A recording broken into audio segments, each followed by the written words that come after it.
नमस्ते। आज ना हम इतिहास की किताब का एक बहुत ही मजेदार चैप्टर खोलने वाले हैं। हाँ, जिसमें फुल ऑन ड्रामा और एक्शन है। बिल्कुल। तो सोचिए, आपकी स्कूल का जो सबसे स्ट्रिक्ट, सबसे पावरफुल प्रिंसिपल है, वो अचानक कमजोर हो गया है। तो क्या होगा? अरे, सारे क्लास मॉनिटर अपनी अपनी क्लास को अपना देश समझ लेंगे और खुद को प्रिंसिपल। एग्जैक्टली। और आज की हमारी कहानी कुछ ऐसी ही है। हम बात कर रहे हैं 18वीं सदी के भारत की, जब मुगल साम्राज्य नाम का वो स्ट्रिक्ट प्रिंसिपल कमजोर पड़ रहा था और अवध, बंगाल, मराठा, सिख जैसे कई क्लास मॉनिटर अपनी अपनी ताकत बढ़ा रहे थे। बिल्कुल। ये कहानी है लगभग 1707 की, जब औरंगजेब की मृत्यु हुई, से लेकर 1761 में पानीपत की तीसरी लड़ाई तक। अच्छा। इस 50-60 साल में इंडिया का जो पॉलिटिकल मैप था, वो पूरी तरह बदल गया।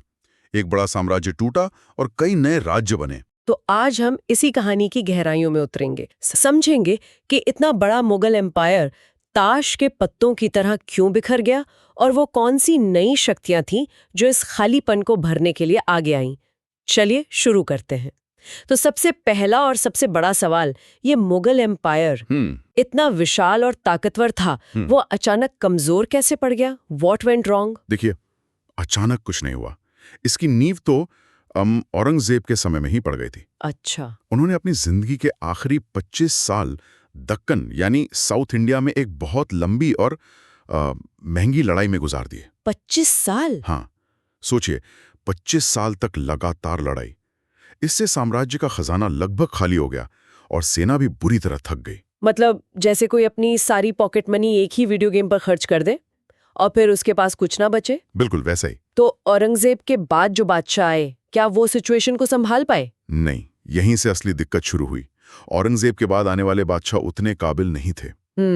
वो अपने शक्तिशाली गवर्नर्स, जिन्हें सूबेदार और मनसबदार कहते थे, उन पर कंट्रोल नहीं रख पाए। ये गवर्नर बड़े बड़े प्रांतों के इंचार्ज थे। एक मिनट, इन गवर्नर्स के पास ऐसी क्या पावर आ गई थी कि वो बादशाह की भी नहीं सुन रहे थे? बहुत अच्छा सवाल है। देखिए, किसी भी प्रांत को चलाने के लिए दो चीजें चाहिए, पैसा और सेना। ठीक है। पैसे का हिसाब किताब रखने वाले को दीवान कहते थे और सेना और कानून व्यवस्था संभालने वाले को फौजदार। अच्छा। मुगलों ने होशियारी से ये दोनों काम अलग अलग लोगों को दिए थे, ताकि कोई एक अकेला बहुत ज्यादा पावरफुल ना हो जाए। स्मार्ट, ताकि पावर बंटी रहे। हाँ, लेकिन जैसे ही दिल्ली में बादशाह कमजोर हुए, इन गवर्नर्स ने दीवानी और फौजदारी दोनों पर कब्जा कर लिया। अरे। अब पैसा भी उनके हाथ में और सेना भी उनके हाथ में। जब इतनी पावर आ गई तो उन्होंने दिल्ली को टैक्स भेजना बहुत कम कर दिया या बंद ही कर दिया। अरे वाह, मतलब स्टेट के सीएम ने पीएम को टैक्स देना ही बंद कर दिया।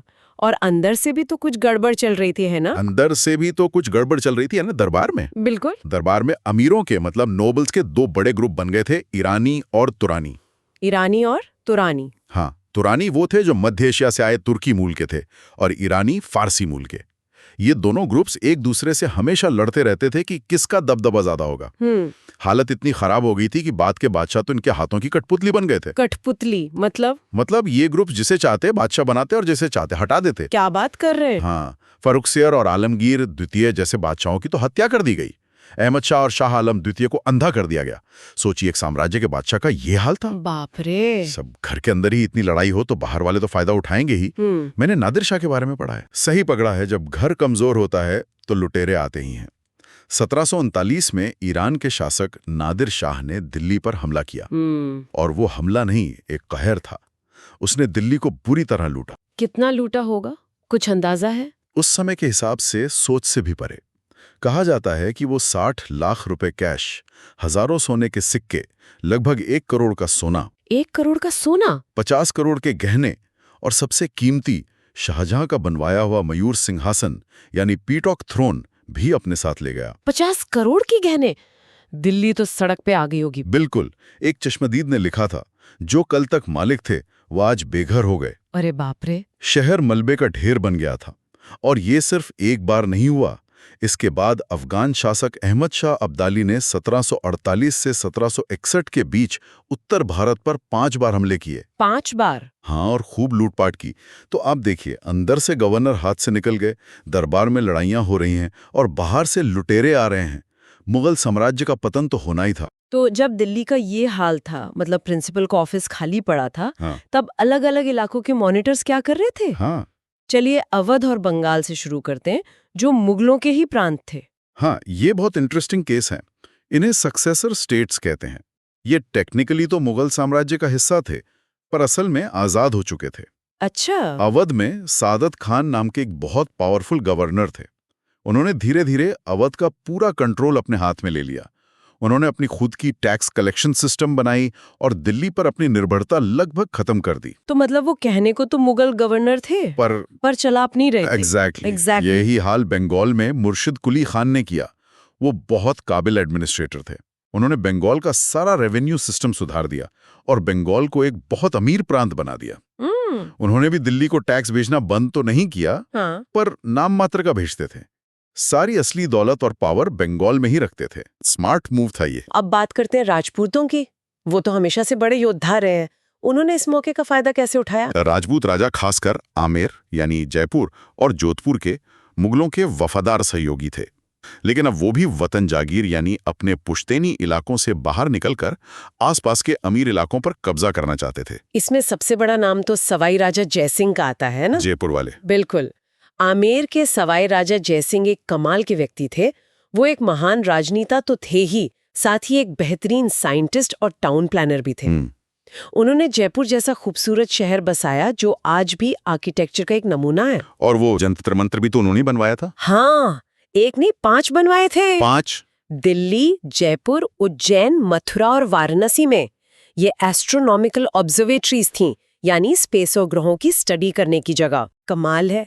मतलब सोचिए, उस दौर में जब चारों तरफ लड़ाइयां हो रही थीं, एक राजा तारों और ग्रहों की चाल समझने में लगा था। इससे पता चलता है कि उनका राज्य कितना स्थिर और समृद्ध था। अद्भुत। चलिए अब उत्तर पश्चिम की तरफ चलते हैं, जहां एक और बड़ी ताकत उभर रही थी, सिख। हाँ। उनकी कहानी तो विद्रोह और एकता की मिसाल है। सही कहा। सिखों का एक राजनीतिक और सैन्य समुदाय के रूप में संगठन गुरु गोबिंद सिंह जी ने खालसा की स्थापना करके किया था। 1708 में उनकी मृत्यु के बाद बंदा बहादुर ने कमान संभाली और उन्होंने मुगलों के खिलाफ एक बड़ा विद्रोह छेड़ दिया। अच्छा। उन्होंने सतलुज और जमुना नदियों के बीच अपना शासन स्थापित किया और गुरु नानक जी और गुरु गोबिंद सिंह जी के नाम के सिक्के भी चलाए। सिक्के चलाना तो अपनी आजादी का सीधा सीधा ऐलान होता है। बिल्कुल। हालांकि बंदा बहादुर को 1716 में पकड़कर मार दिया गया, लेकिन वो जो चिंगारी लगा गए थे वो बुझी नहीं। सिख समुदाय ने खुद को छोटे छोटे सैन्य दस्तों में संगठित कर लिया, जिन्हें पहले जत्था और बाद में मिसल कहा जाने लगा। ये मिसल क्या होते थे? क्या ये अलग अलग परिवारों या इलाकों के ग्रुप्स थे? हाँ, ये अलग अलग सरदारों के नेतृत्व में लड़ाकू ग्रुप्स थे। हर मिसल का अपना इलाका और अपनी सेना होती थी। अच्छा। साल में 2 बार, बैसाखी और दिवाली पर, ये सारे मिसल अमृतसर में इकट्ठा होते थे और मिल के फैसले लेते थे। इनकी संयुक्त सेना को दल खालसा कहा जाता था। तो मतलब वो आपस में आजाद थे, पर बड़े खतरों के लिए एक हो जाते थे। मैंने एक राखी सिस्टम के बारे में भी सुना है। हाँ, राखी एक बहुत ही अनोखा सिस्टम था। इसके तहत दल खालसा किसानों को बाहरी हमलों से सुरक्षा देने का वादा करता था। अच्छा। और बदले में उनकी उपज का 20% टैक्स के रूप में लेता था। ये तो एक तरह की प्रोटेक्शन मनी जैसी हो गई, कह सकते हैं। पर इससे सिखों को अपनी सेना चलाने के लिए पैसा भी मिलता था और लोगों का समर्थन भी। ये तो बड़ा प्रैक्टिकल तरीका था अपना प्रभाव बढ़ाने का। बिल्कुल। और इसी सिस्टम की नींव पर बाद में महाराजा रंजीत सिंह ने इन सभी मिसलों को एकजुट किया और एक बहुत शक्तिशाली सिख साम्राज्य की स्थापना की, जिसकी राजधानी लाहौर थी। वाह। अब चलते हैं दक्कन की तरफ, जहां मराठों का भगवा झंडा लहरा रहा था। छत्रपति शिवाजी महाराज की कहानी तो हम सबने सुनी है। मराठा राज्य का उदय ही मुगलों के लगातार विरोध से हुआ था। छत्रपति शिवाजी महाराज ने देशमुख, जो कि शक्तिशाली योद्धा परिवार थे, और कुणबी यानी किसान चरवाहे, इनको साथ लेकर एक बहुत मजबूत और फुर्तीला राज्य बनाया। और उनकी सबसे बड़ी ताकत थी गुरिल्ला युद्ध नीति। हाँ, मतलब छिपकर हमला करना और दुश्मन को संभलने का मौका ही न देना। बिल्कुल। पहाड़ों और घाटियों में लड़ने की ये बेस्ट टेक्निक थी। शिवाजी महाराज के बाद असली शक्ति उनके प्रधानमंत्री यानी पेशवाओं के हाथ में आ गई और पूना, आज का पुणे, मराठा साम्राज्य का केंद्र बन गया। अच्छा। पेशवाओं के नेतृत्व में मराठों ने 1720 से 1761 के बीच अपने साम्राज्य का जबरदस्त विस्तार किया।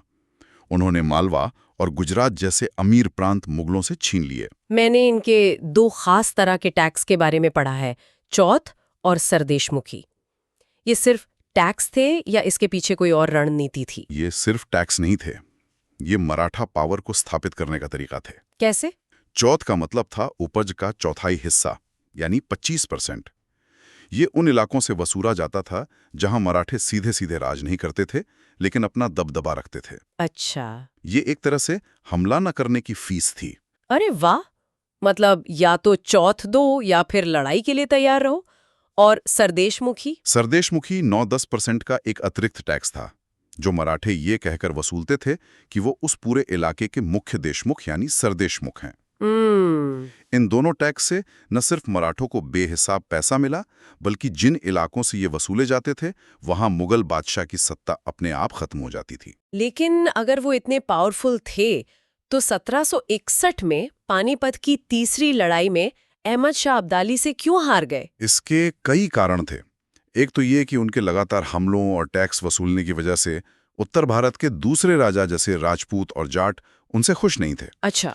तो जब अब्दाली से लड़ाई हुई तो किसी ने भी उनका साथ नहीं दिया। दूसरा, अब्दाली की सेना और रणनीति मराठों से बेहतर साबित हुई।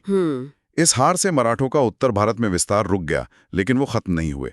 वे कई छोटे छोटे राज्यों में बंट गए, जैसे सिंधिया, होलकर, गायकवाड़ और भोंसले। ओके, अब आते हैं हमारे आखिरी ग्रुप पर, जाट। इनके बारे में ज्यादा सुनने को नहीं मिलता। जाट दिल्ली और आगरा के आसपास के इलाकों के समृद्ध किसान थे। जब मुगल शासन कमजोर हुआ और टैक्स का बोझ बढ़ा तो उन्होंने विद्रोह कर दिया। चूड़ामन और बदन सिंह जैसे नेताओं ने उन्हें संगठित किया, लेकिन जाटों के सबसे शक्तिशाली राजा हुए सूरजमल। राजा सूरजमल, मैंने सुना है भरतपुर को उन्होंने ही एक बड़ी ताकत बनाया था। बिल्कुल, राजा सूरजमल के समय में भरतपुर एक बहुत शक्तिशाली राज्य के रूप में उभरा। वो इतने ताकतवर और भरोसेमंद माने जाते थे कि जब नादिर शाह ने दिल्ली में कत्लेआम मचाया था तो दिल्ली के कई अमीर लोगों ने भागकर भरतपुर में ही शरण ली थी। मतलब उस मुश्किल समय में भरतपुर एक सेफ जोन बन गया था। हाँ, सूरजमल ने कई शानदार किले और महल बनवाए। भरतपुर का लोहागढ़ किला तो अपनी मजबूती के लिए मशहूर है। अच्छा। उन्होंने डीग में जो महल बनवाए, उनका स्टाइल बहुत अनूठा है, जिसमें राजपूत और मुगल आर्किटेक्चर की झलक मिलती है। तो आज की इस पूरी बातचीत से एक बात तो साफ है कि 18वीं सदी भारत के लिए एक बहुत ही उथल-पुथल वाला, एक रोलर कोस्टर राइड जैसा समय था। बिल्कुल सही कहा। एक तरफ एक विशाल साम्राज्य का सूरज डूब रहा था, तो दूसरी तरफ कई नई शक्तियों के सितारे चमक रहे थे। ये एक बदलाव का दौर था। भारत का राजनीतिक नक्शा पूरी तरह से बदल रहा था। पुरानी दिल्ली की सत्ता खत्म हो रही थी और शक्ति के कई नए केंद्र उभर रहे थे। लखनऊ, हैदराबाद, जयपुर, पुणे, लाहौर। हर कोई अपने आप को मजबूत करने और ज्यादा से ज्यादा इलाका अपने कंट्रोल में लेने की होड़ में लगा था। और यहीं पर हम अपने श्रोताओं के लिए एक सोचने वाली बात छोड़ जाते हैं। हाँ। जब ये सभी भारतीय शक्तियां, मराठे, सिख, जाट, राजपूत, आपस में लड़ने और अपना अपना छोटा छोटा साम्राज्य बनाने में लगी हुई थी, उसी समय पूरब में एक विदेशी company, British east India company, चुपचाप अपनी जड़ें मजबूत कर रही थी। उन्होंने इस आपसी फूट का पूरा फायदा उठाया। बिल्कुल। तो सवाल ये उठता है कि अगर उस समय ये सभी नई भारतीय शक्तियां एकजुट हो जाती तो क्या भारत का इतिहास कुछ और होता? क्या ब्रिटिश कभी भारत पर कब्जा कर पाते? इस सवाल पर जरूर सोचिएगा।